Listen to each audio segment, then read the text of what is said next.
Hi hello ఈ శ్రావణ శుక్రవారానికి ఇంటికి వెళ్తున్నాము. మళ్ళీ ఇంటికెళ్తే చికెన్ ఉండదు కదా అనేసి చికెన్ బిర్యానీ ప్రిపేర్ చేయమన్నారు శ్రీకాంత్ గారు.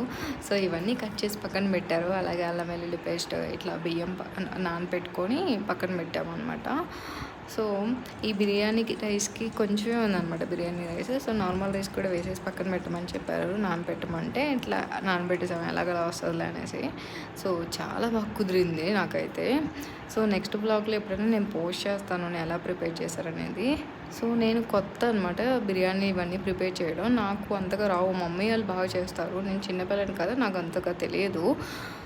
సో ఇలా వేడివేడిగా ఉన్న బిర్యానీ మీద అలా నెయ్యి వేసుకొని ఫ్రైడ్ రైస్ వేసుకుంటే చాలా బాగుంటుంది కదా. ఇలా ప్లేట్లోకి తీసుకొని అలా ముక్క తీసుకొని ఆనియన్స్ లెమన్ పిండుకొని తింటే చాలా బాగుంది కదా. మా శ్రీకాంత్కి అయితే బాగా నచ్చిందంట.